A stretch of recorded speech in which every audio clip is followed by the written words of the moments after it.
আওয়ামী লীগ কোন জায়গায় হাত দিছিল কি জানেন? এদেশের গোটা মুসলমান থেকে বেঈমান বারবার চক্রান্ত করছিল, গোটা মুসলমান থেকে বেঈমান বারবার চক্রান্ত করছিল।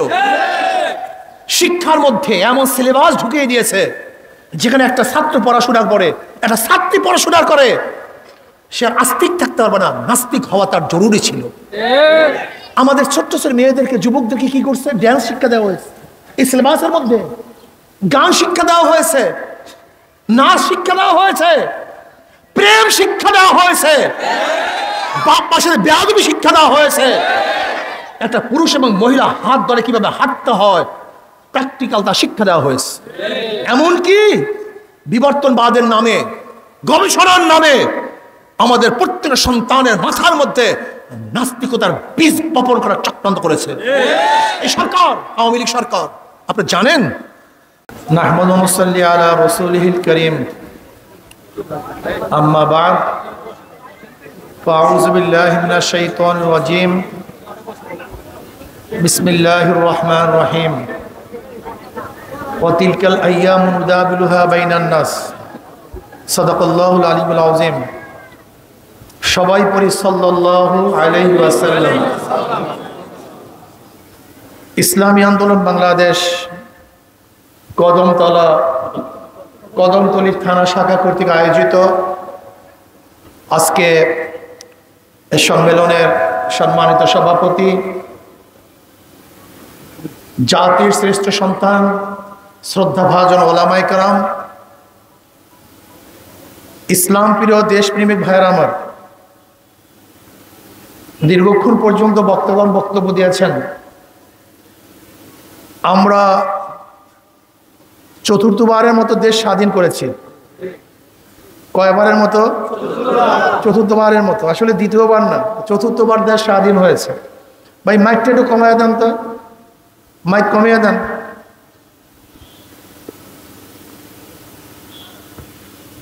ব্রিটিশের বিরুদ্ধে আমরা আন্দোলন করেছিলাম এবং আন্দোলনের সূচনা করেছিল কারা? মুসলমানরা। মুসলমানদের আন্দোলনের ভিত্তিতেই ব্রিটিশ এদেশ থেকে ভাগতে বাধ্য হয়েছিল, প্রথম স্বাধীন। আবার ভারত থেকে 47-এ পাকিস্তান নামে একটা দেশ স্বাধীন করেছিলাম, দ্বিতীয় স্বাধীন। আবার 71-এ পশ্চিম পাকিস্তান থেকে পূর্ব পাকিস্তান আলাদা করে বাংলাদেশ নামে একটা দেশ স্বাধীন করেছিলাম, এটা তৃতীয় স্বাধীন। আর চতুর্থবার 2024 5ই আগস্ট ফেসিবাদ, খনি, ডাকাত, দুর্নীতিবাজ, টাকা পাচারকারী, ধর্ষক, ধর্ষকদের নেতৃত্ব দানকারী আওয়ামী লীগ থেকে দেশকে স্বাধীন করেছে। 4 বার স্বাধীন করলাম কেন? দেশ তো ছিল, শাসকরাও ছিল। ব্রিটিশ শাসক হিসেবে ছিল, ভারত শাসক হিসেবে ছিল, আইয়ুব খান, ইয়াহিয়া খান দেশের শাসক হিসেবে ছিল, বর্তমানে তো শেখ হাসিনা শাসক হিসেবেই ছিল। তাহলে আমরা আন্দোলন করলাম কেন? একটা প্রশ্ন আছে কি নেই? প্রতিবার আমাদের দাবি ছিল ন্যায্য অধিকার, বৈষম্য দূর। আমরা কি চেয়েছিলাম? সাম্য, মানবিক মর্যাদা, সামাজিক ন্যায় বিচার। ব্রিটিশদের বিরুদ্ধে আন্দোলন করেছিলাম কেন? বৈষম্য দূর করার জন্য। ওরা আমাদের সাথে বৈষম্য করত, মুসলমানদেরকে অত্যাচার করত, অবিচার করত। চাকরির চর থেকে শুরু করে খায়বার পর্যন্ত এমন কোনো গাছ ছিল না যে গাছের মধ্যে একজন আলেমকে ফাঁসি দিয়ে ঝুলানো হয়নি। এই বাংলার মধ্যে 80,000 মাদ্রাসাকে ভুলুণ্ঠিত করা হয়েছিল, দিল্লির মধ্যে 1000 মাদ্রাসাকে ধ্বংস করা হয়েছিল, 80,000 আলেমকে হত্যা করা হয়েছিল, লক্ষ লক্ষ মানুষকে জীবন দিতে হয়েছিল। তাদের বিরুদ্ধে আমরা আন্দোলন করেছি। আর রক্ত চাই না, বৈষম্য চাই না, আমরা চাই শান্তি। ভেবেছিলাম ব্রিটিশ এদেশ থেকে চলে গেলেই আমরা শান্তি পাবো। অথচ কি দেখলাম? যে আবার সংখ্যাগরিষ্ঠ হিন্দুরা আমাদের সাথে বৈষম্য শুরু করছে। মুসলমানদের অধিকার দিতে চায় না, স্বীকারই করতে চায় না। কোথায় খাদ্য, কোথায় অন্ন, কোথায় বস্ত্র, কোথায় চিকিৎসা, এগুলি কিছুই নেই। মুসলমান অনাহার, অশিক্ষিত, অবহেলিত এক জাতি হিসাবে আমাদের গণ্য করা শুরু করেছিল। আমরা চিন্তা করছি না, আমাদের একটা আলাদা ভূখণ্ডের প্রয়োজন, আলাদা দেশের প্রয়োজন। আবার ভারতের বিরুদ্ধে আন্দোলন করলাম, সংগ্রাম করলাম মুসলিম লীগের ভিত্তিতে, তাদের নেতৃত্বে, যে পাকিস্তান করতে পারলি বৈষম্য থাকবে না, আমরা অধিকার ফিরে পাবো। আন্দোলন সংগ্রাম করে আমরা আবারও পাকিস্তান নামে একটা দেশ অর্জন করলাম। কিন্তু কি দেখলাম, পশ্চিমারা বৈষম্য শুরু করছে। বাঙালিদেরকে, বাংলাদেশি মানুষদেরকে জায়গা দেয় না, খাদ্য দেয় না, অন্ন দেয় না, বস্ত্র দেয় না। আবারও আন্দোলন করা শুরু করল। না, আমরা একটা স্বতন্ত্র দেশ চাই। যদি স্বতন্ত্র দেশ স্বাধীন করতে পারি তাহলে আমরা শান্তি পাব। ৭১-এ আবার আন্দোলন করলাম, সংগ্রাম করলাম, রক্ত দিলাম, জীবন দিলাম, ইজ্জত হানি হলো, মানুষ পঙ্গুত্ব গ্রহণ করলো, অ্যাসাল্ট হলো, কত না কি। এবার ভাবছি সবাই স্বাধীন, এবার ভাবছি সবাই মুক্ত, এবার ভাবছি পেট পুড়ে খানা খাবো। কিন্তু কি দেখলাম, ৭১ থেকে ৭৫ পর্যন্ত আবারও ঝামেলার কোনো অভাব নেই। শুধু ঝামেলাই না, যে আওয়ামী সরকার নির্বাচনের ভিত্তিতেই সরকার গঠন করেছিল, নির্বাচনের কারণেই, ভোটের মর্যাদা না দেওয়ার কারণেই এদেশের মানুষ অস্ত্র ধরেছিল। আসলে অনেকেই তো জানেন না ইতিহাস, অনেকেই ইতিহাস জানেন না। দেখেন, আওয়ামী লীগ সরকার যে উন্নয়নের গল্প তুলছে, জিকির তুলছিল, পাকিস্তান কিন্তু একই কাজটা করেছে। কি বলেছে? আদম যে ঝুট মিল আমরা করেছি, কমলাপুর রেল স্টেশন আমরা করেছি, এই ব্রিজ আমরা করেছি, এই উন্নয়ন আমরা করেছি, এই প্রতিষ্ঠান আমরা করেছি। এরকম শুধু প্রতিষ্ঠানের কথা বলতো, উন্নয়নের কথা বলতো, কিন্তু ভোটের অধিকার দিতে পারে নাই, ৭০ নির্বাচনের অধিকার দিতে পারে নাই। আপনারা জানেন, আওয়ামী লীগের নেতৃত্বে যে নির্বাচন হয়েছিল, সেই নির্বাচনে আওয়ামী লীগ ১৬০টা সিট পেয়েছিল, যেখানে সরকার গঠন করার জন্য তারাই যথেষ্ট ছিল ৩০০ সিটের মধ্যে। পুরো পশ্চিম পাকিস্তান, পূর্ব পাকিস্তানের মধ্যে মোট সিট সংখ্যা ছিল ৩০০। এর মধ্যে সংখ্যাগরিষ্ঠ কে হয়েছিল? আওয়ামী লীগ ১৬০। ভেবেছিল তার সরকার গঠন করবে, দর কষাকষি চলতেছিল, আমরা সরকার গঠন করব। কিন্তু এখন কি করলেন? তিনি ভোটের মর্যাদা রক্ষা করতে পারেন নাই, ভোটের অধিকার দিতে পারেন নাই, উল্টা বিলে আমাদের যুদ্ধ চাপিয়ে দিয়েছে। আপনাদের মনে রাখতে হবে, ৭১-এর আন্দোলন বা স্বাধীনতা কোনো অবস্থাতেই ৬ দফা, ১১ দফা, ১৮ দফা, ২১ দফার মধ্যে স্বাধীনতার কোনো কথা ছিল না। এটা প্রথম মনে রাখতে হবে। আওয়ামী লীগের ৬ দফা, এরপরে ১১ দফা, ১৮ দফা এবং ২১ দফার মধ্যে স্বাধীনতার কোনো বক্তব্য ছিল না। সেখানে বক্তব্য ছিল অধিকারের। বক্তব্য ছিল ভাই অধিকারের। কিন্তু আমরা স্বাধীন করলাম কেন? কারণটা কি? যখন পশ্চিম পাকিস্তান ভোটের মর্যাদা দিতে পারে নাই, তাদের বিরুদ্ধে এদেশের মানুষের যা কিছু ছিল তা নিয়ে ঝাঁপিয়ে পড়ছে। ভেবেছিলাম এবার মুক্ত হব, কিন্তু আওয়ামী লীগ কি করছে? বাকশাল কায়েম করছে। কি কায়েম করছে? বাকশাল বুঝেন তো? বাকশাল কায়েম করে সমস্ত রাজনৈতিক দলকে নিষিদ্ধ করছে। কোনো রাজনৈতিক দল থাকতে পারবে না, একনাথতন্ত্র। সেখানে মাত্র কয়েকটা মিডিয়া ব্যতীত, সরকারি অনুগত মিডিয়া ব্যতীত সমস্ত মিডিয়া বন্ধ করে দিয়েছে। আপনারা অনেকেই জানেন না, সমস্ত রাজনৈতিক দলকে ব্যান করেছে, রাজনৈতিক ব্যক্তিত্বকে অ্যারেস্ট করেছে। এমনকি তাজিদ্দুনের মতো লোক, সেও সেখান থেকে রিজাইন দিয়ে চলে আসছে মন্ত্রিসভা থেকে। আবার ৭৫-এর যা ঘটনা ঘটছে আপনারা সবাই জানেন। মানুষ ভেবেছিল শান্তি পাবে, মুক্তি পাবে। শান্তি পায় নাই, মুক্তি পায় নাই। ভেবেছে জিয়াউর রহমান সাহেব যদি নেতৃত্ব দেন মানুষ শান্তি পাবে, কিন্তু সেও চিটাঙে কু হয়ে গেছে। এবার ভাবছে যদি সত্তার সাহেব নেতৃত্ব দেন শান্তি পাবো, কিন্তু তাকেও এরশাদ সাহেব কান ধরে নামিয়ে দিয়েছে। এবার চিন্তা করছি হয়তোবা আর্মিরা দেশ চালালে যদি সিভিল প্রশাসনের পরিবর্তে আর্মি প্রশাসন আসে তাহলে মানুষ শান্তি পাবে। 9 বছর 10 মাস এরশাদ সাহেব ক্ষমতায় ছিলেন, আবারও তার বিরুদ্ধে মানুষ আন্দোলন শুরু করছে। রাখতে চাই না, দেখতে চাই না, নামাও স্বৈরাচার।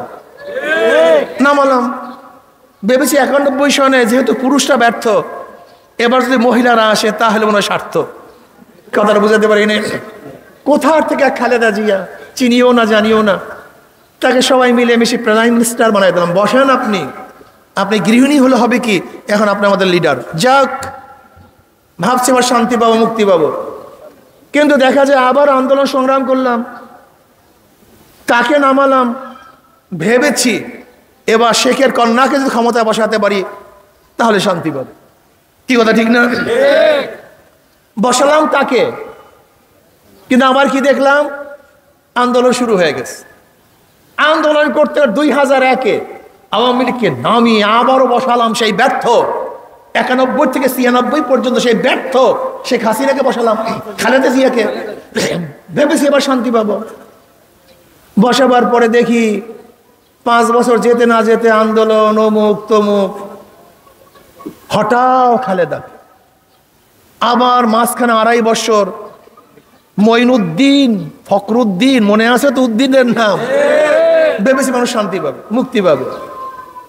তারা কন্ট্যাক্ট করে আওয়ামী লীগকে ক্ষমতায় বসিয়ে দিয়েছে। ভাবছি শান্তি পাবো, মুক্তি পাবো, কিন্তু 16 বছরে যে শান্তি পাইছি এবং শান্তির আর দরকার নেই।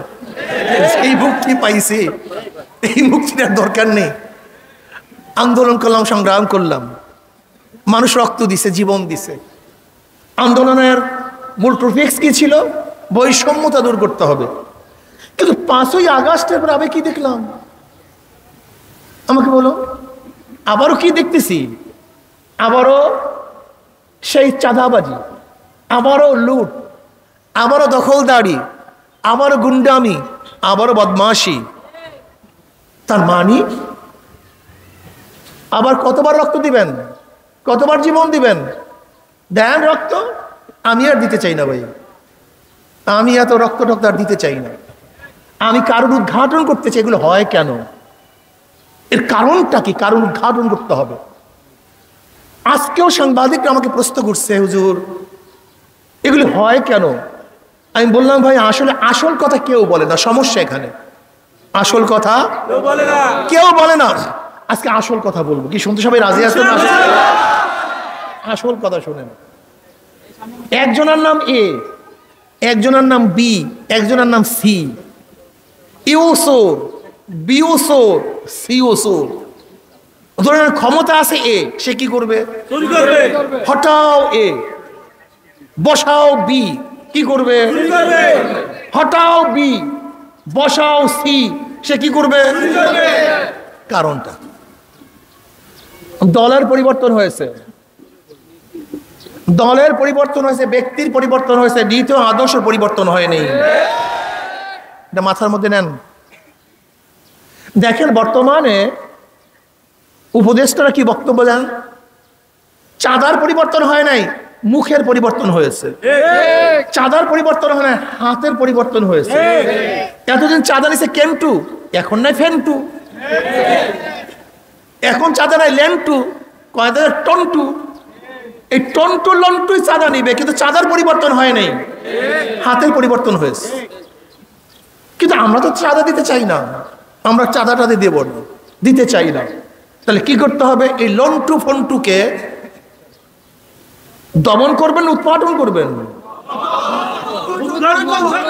উৎপাদন করতে হবে। দমন টমনে কাজ হবে না। এই চাঁদাবাজকে রাখতে চাই না। মনে রাখতে হবে, মাদার গাছ লাগিয়ে আমের আশা করা যায় না।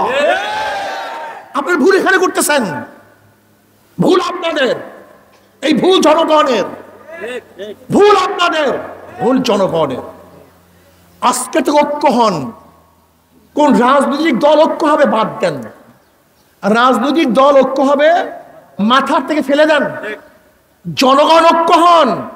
যেই দলের মধ্যে গুন্ডা আছে, ডাকাত আছে, বদমাশ আছে, খুনি আছে, ধর্ষক আছে, ওদেরকে ভোট দেব না। এটা কোন যেই দলের মধ্যে চাঁদাবাজ আছে, যেই দলের মধ্যে গুন্ডা আছে, ধর্ষক আছে, বদমাশ আছে, খুনি আছে, ওই দলকে ঐক্য হন, ঐক্য হন। আমার দলের মধ্যে চাঁদাবাজ থাকলে আমি কাট অফ করে দেবো, তোমার আর দরকার নেই, তুমি দূর হও। আমার দলের মধ্যে অস্ত্রবাজ থাকলে আমি কাট অফ করে দেবো, তোমার দরকার নেই। জনগণ ভোট দেবে না? ভোট তো দিবেই না। আমার কান ধরে জিজ্ঞাসা করবে আপনার দলের মধ্যে খুনি কেন, আপনার পাশেই ডাকাত কেন, আপনার পিছনে খুনি দাঁড়িয়ে আছে কেন? প্রশ্ন করছেন একদিনও? একদিনও করেননি। এই সব যুবকদের দোষ, এই ছাত্রদের দোষ, এই যুবকদের দোষ, গরিবদের দোষ, মেহনতি মানুষের দোষ, পুরুষদের দোষ এবং মহিলাদের দোষ। যদি একদিন প্রশ্ন করতেন, রিডার আপনার ডান পাশে, বাম পাশে, পিছনে ওই খুনিকে দেখছি, অস্ত্র পাচারকারীকে দেখছি, মাদক ব্যবসায়ীকে দেখেছি, ধর্ষককে দেখেছি, কাজী আপনার দল করতে পারি না। আমার ধর্ষককে প্রতিষ্ঠিত করতে চাই না, চাঁদাবাজকে প্রতিষ্ঠিত করতে চাই না।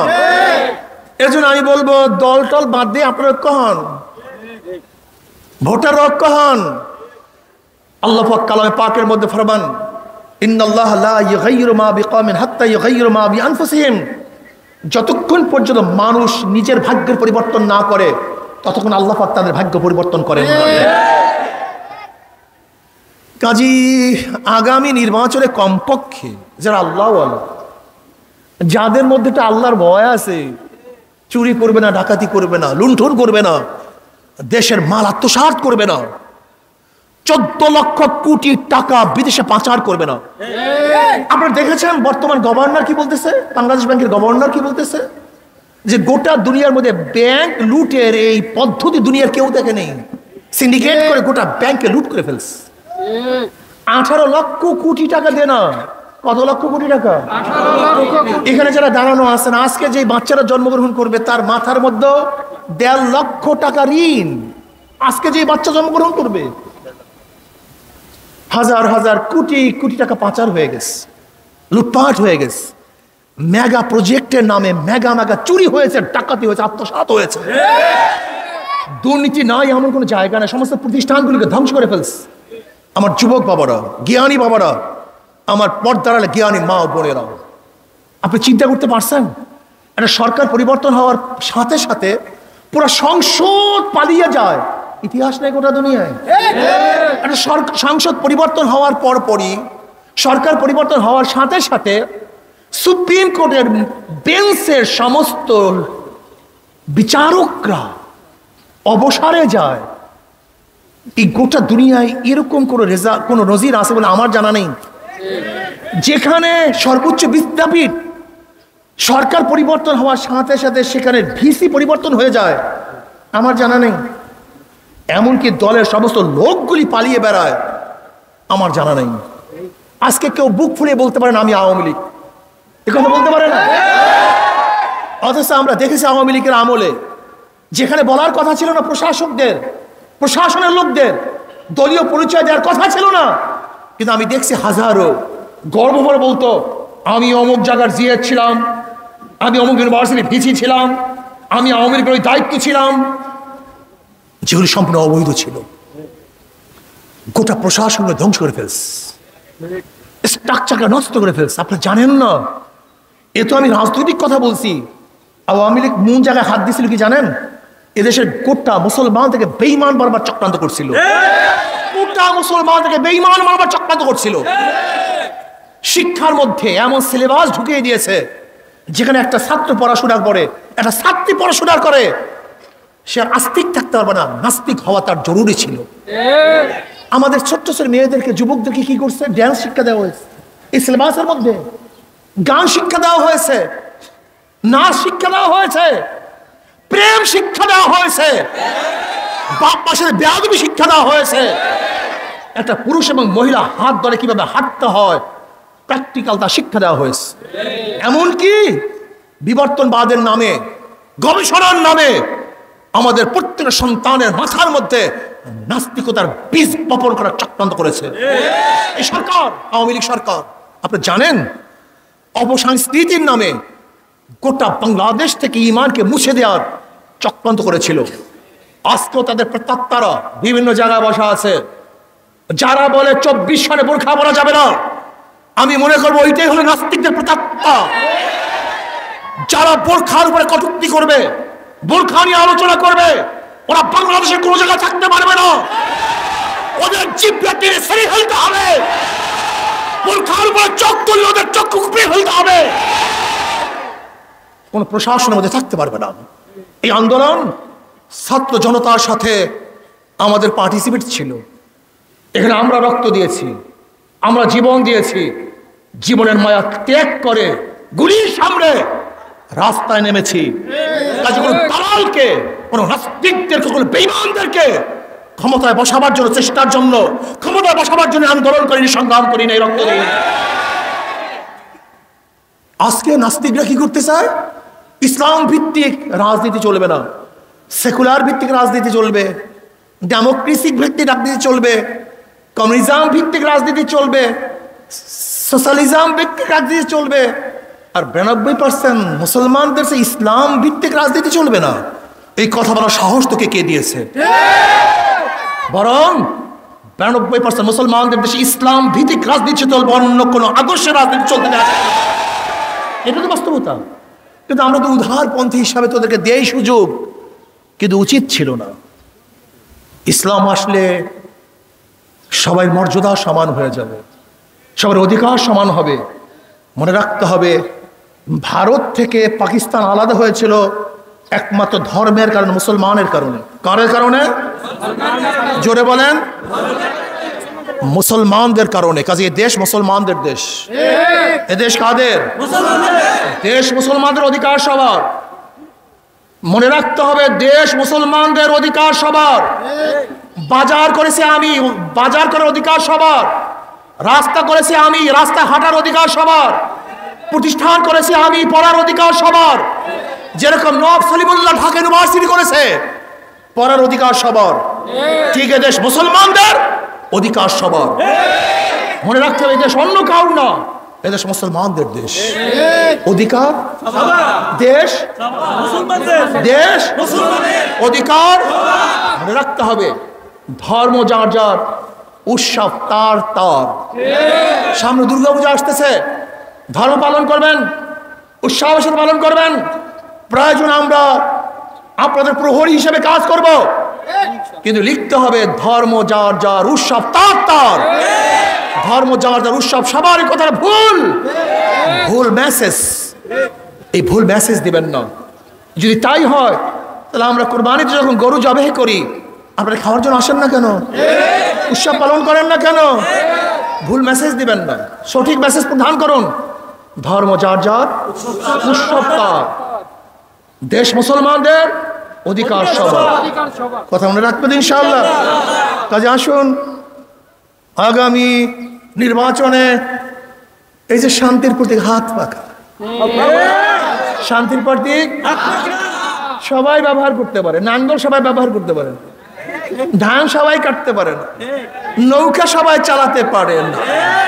ভুল বললাম নাকি? অন্যান্য মার্কা সবাই ব্যবহার করে না, কিন্তু হাত পাখা কথাটা বুঝাতে পারি নেই। কাজে হাত পাখা সবার মার্কা, শান্তির মার্কা। মুসলমান, হিন্দু, বৌদ্ধ, খ্রিস্টান, গরিব, ধনী, পুরুষ, মহিলা সবার মার্কা হাত পাখা মার্কা। শান্তির প্রতীক হাত পাখা। আসুন, আগামী নির্বাচনে হাত পাখা বিজয় করি। হাত পাখা বিজয় হবে না, জনগণ বিজয় হবে। হাত পাখা বিজয় হবে না, দেশ বিজয় হবে। হাত পাখা বিজয় হবে না, মানবতা বিজয় হবে। হাত পাখা বিজয় হবে না, এদেশের অর্থনীতি বিজয় হবে। এদেশের পশু পাখি সবাই বিজয় হবে। আল্লাহ আমাকে এবং আমাদের সবাইকে আল্লাহর জমিনে আল্লাহর হুকুমত কায়েম করার তৌফিক দান করেন, এবং সেটা দেখার তৌফিক আল্লাহ দান করেন। আল্লাহুম্মা আমিন।